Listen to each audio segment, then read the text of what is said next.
Alright everyone, it's time for Vermont Issues episode 137, back to our old friend Phil Scott yet again. Now you see, he opposes the GOP tax bill.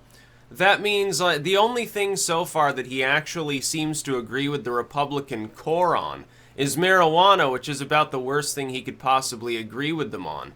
Now he should go left on that and back to the right on some of these fiscal issues. It's like the third time that he's done this. And he also thinks that he's really, really important. Like the governor of Vermont, what an astonishingly powerful position within the country. The average person, even 2 states away, doesn't even know we exist. They know us as, hey, isn't that stretch? Isn't that some hippies and mountains and ice cream between New York City and Montreal, or between Boston and Albany? That's basically what we boil down to for a lot of people. Hell, they don't even know that there's such a thing as upstate New York, let alone a Vermont. They barely know maybe about Maine or New Hampshire. If they know about Maine, it's probably they're a Stephen King fan or something. His propounding on these issues makes him, I think, look foolish.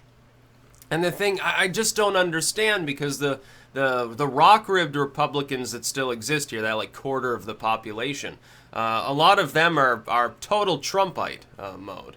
Despite the fact that Trump's really a business Democrat. And therein lies the other funny part. Phil Scott is one of those people acting like Trump's really, really way out there. And yet he's really not. You look at what he's suggesting. Sony, I think it was Molyneux this morning, actually posted a little clip from when Obama was back when he was a senator. And the things that he said about immigration back then in the mid-2000s, basically exactly the same as what Trump is saying today.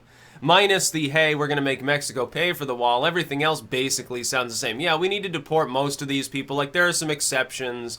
But for the most part, yeah, we can't let unlimited people in. We got to protect our country. We need to complete the border wall.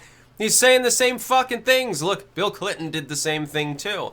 And yet you have people like Phil Scott acting like suddenly there was such a monumental shift within all of Western civilization that even things that were being said as, basically, oh, it's centrism, it's just common sense, 10 years ago all of a sudden are evidence of being a Nazi and a bigot. Sorry, but that's not the way that it works within society. You could pretend all day that that's what happened. Really what's happened is you've gone way, way out into la-la land. You thought there would be progress in one direction forever, I suppose. Phil Scott, while being a hardliner about pot, well, I'm not sure that, I'm not sure about its benefits, but I think it might cause lots of addiction among children. Those same teenagers that are already smoking it anyway, they're just doing it only semi-legally because all we did is decriminalize it so far. That's the one issue he chooses to side with, like, the moral right wing on. On taxes, he's like, oh, we need to up taxes. Is the other thing they were talking about. Well, we need to raise the property taxes to balance the budget because of the educational cost. Why don't you look for ways to trim out some of that cost? At some point, with a more or less stagnant state population, at some point we can no longer pay any more taxes. It will no longer be physically possible. It doesn't matter if it's for something important. We won't have enough money. You're going to have to find something else to cut. Go ahead and increase the educational budget. Cut something else. Cut some other positions. Do something. That's what you're hired and paid to do. No, your answer is the same as a Peter Shumlin or the same as a Howard Dean. Oh, we'll just raise taxes. That'll solve the problem. Yeah, we got a balanced budget. Yeah, it's okay. Sorry that we fucked you off of your property. Native Vermonters. The second homers that come from out of state, yeah, they'll still be able to afford it. And people who can't have a home and they're living in some fucking slum, they had a home and now they sold it and they've got enough to, live in that one-room apartment, basically. They can stay. Everyone in the middle gets basically cheated out of being able to be a Vermonter, even if their family's been here for several hundred years. That's Phil Scott's idea. It's the same as a Shumlin idea, a Howard Dean idea. What was that one boring Republican between those two that nobody remembers, can't remember? Who cares? He'd probably do the same thing. Those were considered the golden years of Vermont, prior to the Shumlin era, the Great Recession, and so forth. Come on. People can't pay any more in taxes. You're dumb, Phil, for opposing this. This will actually help some of those Vermonters that are going to get screwed by you because of property taxes. Some Vermonters doing moderately well. They've got a home that's slightly beyond the median size.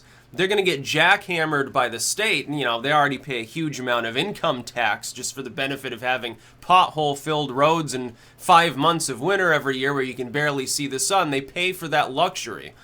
Trump tries to give that rung a little relief, and you scream bloody murder because people in the lower middle class might feel a little bit of a pinch because of the way the bracketing system is going to work, even if that pinch is so minuscule because of the increase in standard deductions that it's not actually going to fuck anyone over. Your proposal to raise the property tax rate will do more to harm the middle class within this state than anything within Trump's tax plan.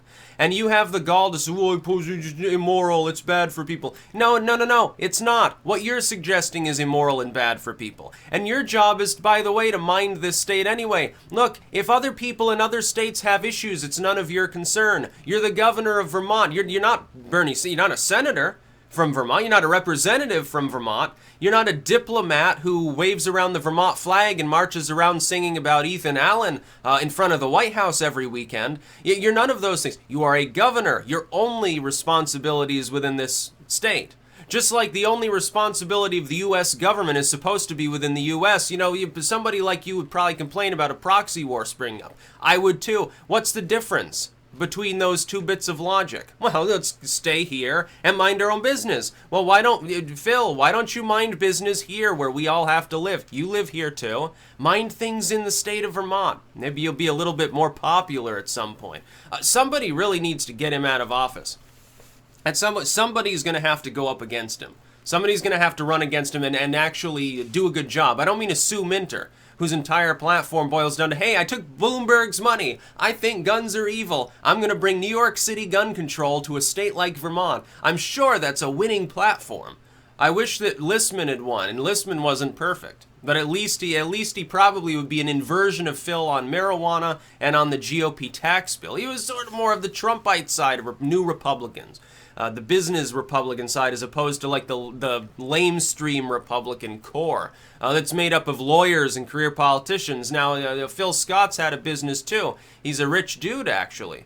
But he's not acting very much like it. Did you even bother to read? Yeah, I doubt that Phil Scott even read a single page of a summary of the tax bill. He just looked at what the media said, well, it seems like it's unpopular, so I'm just going to weigh in and oppose it. Because, you know, that'll make me more popular because the tax bill's unpopular. And if it works, Phil, if you're wrong, if the majority of people are wrong, as they tend to be, by the way, remember, the majority of people voted for Hillary Clinton, so just as an aside. If they're wrong, the economy does fine. The middle class doesn't get fucked. Everything becomes more wealthy. You're offsetting that just by upping the property taxes, screwing the people of state. Thanks. No recovery for you, Vermont. You've got to pay for the declining number of kids in your schools. How many kids will there be next year in our schools? And how much total will we have paid to put them through those schools? They'll have really, really great educations, and therefore most of them are going to go elsewhere because they won't be able to find jobs in the state of Vermont commensurate with their educational attainment.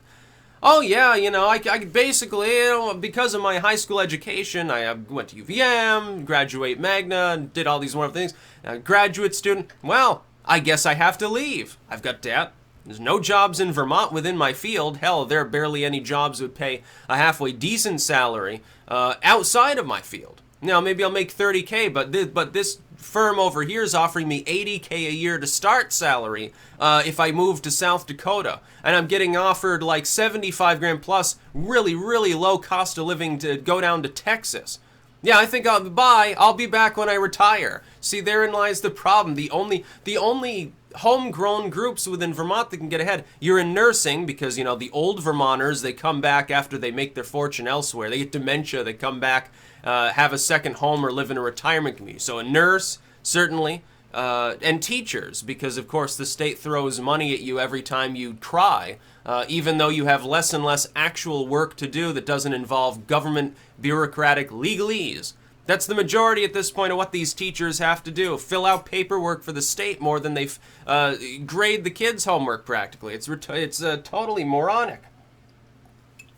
I don't understand. How the hell are we supposed to continue functioning as a state? Can we be a little bit more like New Hampshire? A little bit lower cost, a little bit lower tax, still, have high educational attainment, low crime, actually have jobs and an economy? We could be more like New Hampshire. It'd be a little bit better now, wouldn't it? It'd be a bit easier, a bit more efficient. People would have a bit more in their wallet. You wouldn't have to give out free turkeys to so many families because they've been screwed out of their home and out of their livelihood by state policies. That's about all. Peace out.